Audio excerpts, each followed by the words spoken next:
Les échanges au cœur du Salon international de l'agriculture édition 2026. Aujourd'hui, nous vous proposons de zoomer sur un territoire qui est bien plus qu'une région agricole. C'est le véritable moteur industriel vert de la France. En effet, lorsqu'on parle des Hauts-de-France et de l'Aisne, on ne parle pas seulement de tonnes de blé, de pommes de terre ou de sucre. On parle vraiment d'une force de frappe économique unique. Ici, le champ, c'est le premier maillon d'une chaîne de valeur gigantesque. Mais cette puissance de feu ne peut rester figée. Le monde change, vous le savez, les caprices du climat s'imposent à nous et puis les technologies évoluent. Alors l'enjeu est clair, comment rester leader tout en opérant la transition écologique et numérique. L'innovation n'est plus une option, c'est véritablement notre assurance vie pour les décennies à venir. Et c'est précisément pour répondre à ces défis qu'en 2027, les Hauts-de-France et l'Aisne redeviendront le centre de gravité de l'agrotechnologie mondiale avec l'édition d'Innovagri 2027. Ce sera le laboratoire à ciel ouvert de tout ce que nous allons évoquer maintenant. Et pour dessiner cette trajectoire, j'ai le plaisir d'accueillir trois regards complémentaires, j'ai envie de dire. Laurent Cardon, président de la Chambre d'agriculture de l'Aisne. Vous incarnez la voix du terrain, celle de ces chefs d'entreprise agricoles qui font la force de notre région.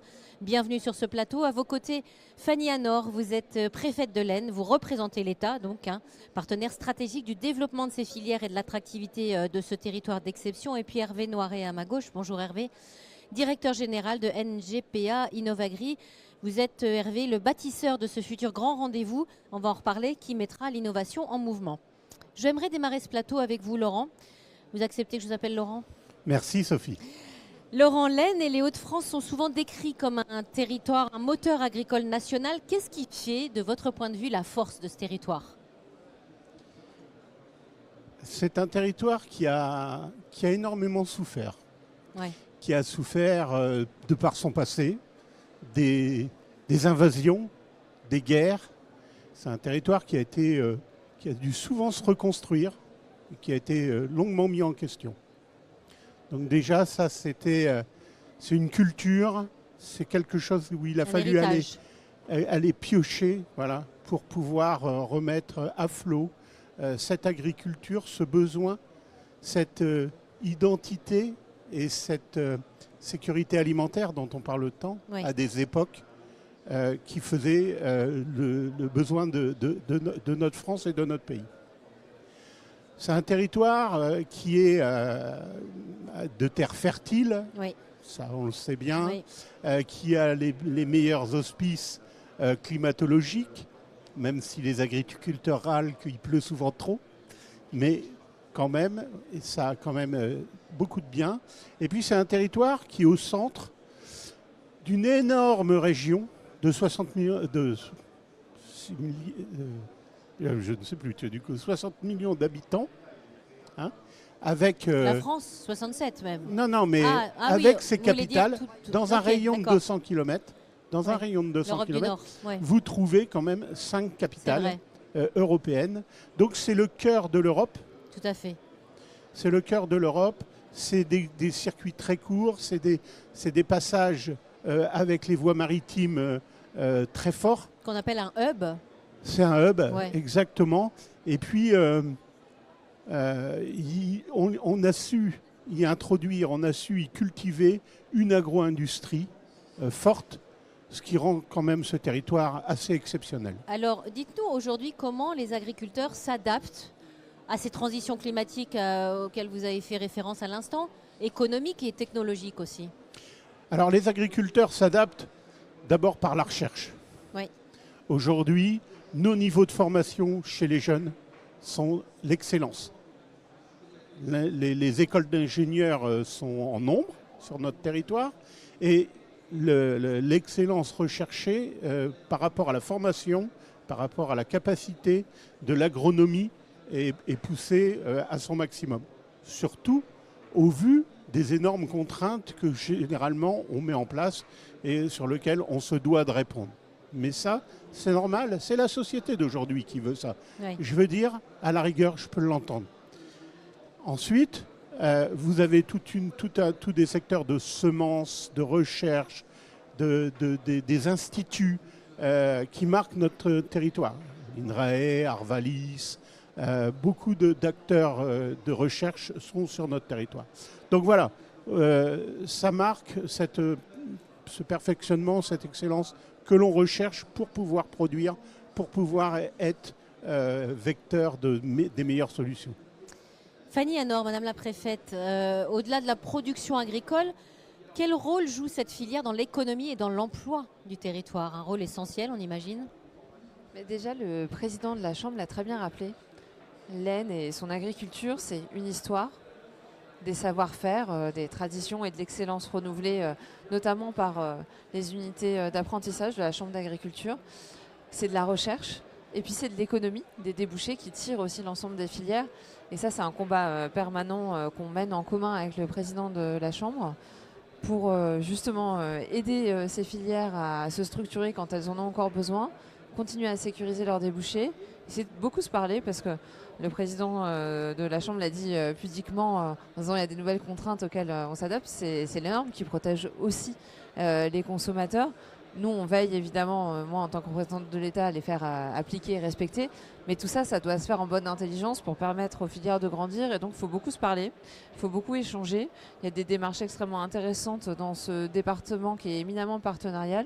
Beaucoup de projets sont menés en commun, notamment entre la Chambre d'agriculture et la Chambre et la CCI, la Chambre de commerce et d'industrie. Et c'est ce qui permet, je crois, d'essayer de dessiner le futur de ce territoire autour des opportunités économiques qui se présentent à nous, en essayant de comprendre les marchés et de structurer les filières. Dites-nous comment l'État et comment les collectivités accompagnent finalement cette filière stratégique aujourd'hui. On les accompagne déjà en essayant de bien les comprendre, Ouais. avec un dialogue permanent, en essayant de ne pas imposer dans la mise en œuvre pratique des normes qui viendraient détruire des filières qui peuvent parfois être fragiles, en essayant de leur faciliter la vie aussi, et puis en essayant de construire le plus en amont possible ces partenariats qui font que demain, soit qui permettent d'arrimer aujourd'hui les opportunités qui se présentent sur le territoire, soit d'être capable de demain savoir y répondre parce qu'on aura identifié le foncier, les acteurs, les filières qui demain vont nous permettre de rester aussi compétitifs dans l'ensemble de ces enjeux. Hervé Noiret pour NGPA Innovagri, pourquoi, dites-nous de votre point de vue, pourquoi les Hauts-de-France sont un territoire stratégique pour le machinisme et l'innovation agricole? Alors, historiquement, en fait, il y avait, avec les Hauts-de-France, une région à très fort potentiel, Oui. et avec un niveau, effectivement, je dirais, de performance qui, selon les années, était mise à mal à travers la vision qu'on avait, effectivement, des Hauts-de-France. Cette vision-là, en fait, elle est en train de changer à travers tout le travail qui est fait par les services de l'État et aussi par la Chambre d'agriculture. Revaloriser les Hauts-de-France, ça passe nécessairement par dire en fait ce qui se passe et comment les choses évoluent positivement, notamment dans le domaine agricole. Donc on s'est posé cette question-là, comment nous on peut contribuer aussi à revaloriser, puisque le groupe NGPA est un groupe de médias et de services qui valorise en fait l'agriculture et qui accompagne l'ensemble des agriculteurs pour leur prise de décision quotidienne. Et donc naturellement, on est venu parce qu'il n'y avait pas de salon en fait dédié au machinisme dans les Hauts-de-France, que les Hauts-de-France c'est une terre de grande culture, Bien sûr, une ouais. des premières, Région et leader, comme hein. le disait Ouais. le président, c'était aussi un hub, un carrefour Oui. régional très très fort avec un très gros potentiel. Donc ça Donc, tombait sous le sens. C'était une évidence quasiment, mais rien de tout ça n'aurait été possible s'il n'y avait pas eu cette rencontre, ce partenariat et je dirais cette dynamique qu'on arrive à construire avec la Chambre, avec les services de l'État. Et je remercie Madame la Préfète et le Président Cardon de leur soutien, ainsi que l'ensemble de leurs équipes qui sont toujours mobilisées pour monter cette première édition, ce qu'on a fait en juin 2025. Alors vous savez, moi je suis journaliste, j'aime les scoops. Donc cher Hervé, est-ce que vous pouvez nous dévoiler les contours du prochain Innovagri dans les régions de France? Alors, on est là pour en parler et en même temps, il y a beaucoup de choses qui sont encore en train de se caler. Ce qu'on sait déjà, c'est qu'on a validé. Ce qui va se dire là, reste là. Ça reste entre nous et on ne le partagera pas. Non, voilà. Donc, je suis en confiance. Ce qu'on peut se dire, en fait, c'est que déjà, on a pris une décision, c'est de revenir, en fait, dans les Hauts-de-France en 2027. Et on a validé avec le président et l'ensemble des équipes aujourd'hui deux jours, en fait, Oui. les 26 et 27 mai prochains. C'est noté. Enfin, 26 et 27 mai 2027. 2027, voilà. Ouais. Donc on reviendra avec une ambition aussi qui est bien une montée en puissance à partir de cette première édition qui était déjà une réussite, de traduire cette réussite en succès. Voilà ce que je nous souhaite. Est-ce qu'on sait où? Est-ce qu'on Est-ce s'est qu'on arrêté sait sur un où? lieu? On Est-ce qu'on peut on nous est donner forcément dans les Hauts-de-France. Bon, d'accord. On est forcément très attaché au département de l'Aisne. Et je D'accord. pense qu'on est en train de caler tout ça. Et ça serait Très bien. un peu présomptueux de pouvoir vous donner un site. Cette édition 2027 ressemblera à la précédente édition, mais améliorée. Ce sera dans le même esprit. Alors, on va garder ce qui est fait l'ADN en fait d'Innovagri. C'est de la démonstration en plein champ, Bien sûr. de la démonstration de matériels agricoles en plein champ. Et aussi, je dirais, de la rencontre autour de l'innovation, de la rencontre, des échanges autour de l'innovation. Et tout ça, bien sûr, avec quelque chose qui nous est cher, parce qu'on est tous très attachés aux Hauts-de-France, c'est de la convivialité. Parce que l'agriculture, c'est ça, et les Hauts-de-France particulièrement. Donc on aura à cœur aussi de faire vivre cette convivialité et le rayonnement, encore une fois, du monde agricole. Très bien. Une question à tous les trois. En quoi, de votre point de vue, en quoi l'alliance entre agriculture, industrie et territoire fait de cette région des Hauts-de-France une région d'avenir, Président Cardon? Moi, je crois énormément à la transversalité des choses. Oui. Et pour moi, c'est une évidence. L'agriculture a pris un virage.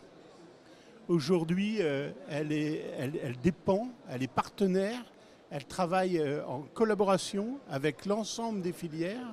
Et pour moi, il est d'une évidence que l'agriculture avance en même temps que le commerce, avance en même temps que l'industrie, avance en même temps que les collectivités. Parce que c'est important, les collectivités, dans des départements qui sont quand même très agricoles comme le nôtre, où on n'a pas de grandes mégapoles ou métropoles, comme vous voulez, mais nous, on cherche à développer. Autre part, ça peut être facile de se mettre au bord d'une grande agglomération. Nous, on cherche à développer. Donc, on est un petit peu sur le côté par rapport aux Hauts-de-France, parce qu'aujourd'hui, vous allez avoir le canal Seine-Nord-Europe, vous allez avoir encore de nouvelles voies de navigation, des nouvelles voies d'échange avec l'Europe. Et là, on reste un réservoir, mais on reste un réservoir de production. Et cette production, on se veut la rendre forte, on se veut pouvoir attirer la transformation chez nous, on se veut pouvoir développer comme ça. Donc, la transversalité, pour moi, c'est le plus important dans le développement de notre économie territoriale. Madame la préfète, seul on va plus vite, mais ensemble on va plus loin. Oui, je crois que c'est vraiment un marqueur de notre département. Oui. Vous avez dit transversalité, vous avez dit convivialité, c'est une bonne synthèse des partenariats qu'on essaye de mener. Chez nous, dans l'Aisne, l'agriculture, un agriculteur, c'est quasiment 10 emplois induits. C'est extrêmement important. Évidemment, il y a des grands projets qui se développent dans la région. Et tout notre enjeu avec le président de la Chambre, c'est que l'Aisne soit à l'avant-garde de tous les grands projets de la région. Alors ce ne sera pas le canal Seine-Nord parce qu'il passe à côté, mais on aura nous aussi des grands projets parce qu'on ne va pas regarder les trains ou en l'occurrence les bateaux passer. On va monter tous ces projets-là. On a une très grande envie avec les acteurs de la région. Comme on le disait, tous ensemble. L'idée, c'est d'y aller ensemble pour qu'on arrive à faire l'ensemble de la chaîne de valeur, de l'agriculture jusqu'à la transformation. Et je crois qu'il y a une très forte volonté pour qu'on y arrive. Hervé, la cohérence interacteur, elle est essentielle pour votre groupe aussi. Bah oui, en fait, on est effectivement bien conscient que rien de tout ça n'est possible s'il n'y a pas une rencontre, s'il n'y a pas une vision commune, partagée, et s'il n'y a pas des investissements. Pour nous, c'est véritablement investir dans les hommes et dans une croyance que l'agriculture de demain, en fait, est encore à écrire. Il y a beaucoup de qualités dans les Hauts-de-France pour pouvoir la révéler à un plus large public. Et nous, qui sommes aussi un groupe de médias, eh bien, on pense que c'est notre place. Voilà. En conclusion, le mot de conclusion, c'est cap sur 2027 finalement. On attend ça, c'est bloqué dans le calendrier. Merci à tous les trois pour la clarté de vos échanges, de nos échanges. Ce qu'on retient donc aujourd'hui, c'est que les Hauts-de-France ne se contentent pas de produire, ils bâtissent l'indépendance de la France. On a vu que la force de l'Aisne réside dans cette alliance indéfectible entre la terre d'un côté, l'usine, l'audace et les agriculteurs, sans oublier le soutien de l'État. Mais surtout, on a compris que l'innovation n'est pas un concept lointain, c'est une réalité qui s'accélère d'ailleurs. Rendez-vous est donc pris pour Innovagri en mai 2027. Ce ne sera pas seulement un salon. 26 et 27 mai 2027. Voilà, 26 et 27 mai 2027, ce ne sera pas seulement un salon, mais on a compris la démonstration de force d'une région qui a décidé de prendre son destin en main et de dessiner l'agriculture du futur. Merci Laurent Cardon, merci Madame la Préfète et merci Hervé Noiret. Merci à tous les trois et merci à vous de nous avoir suivis. Merci.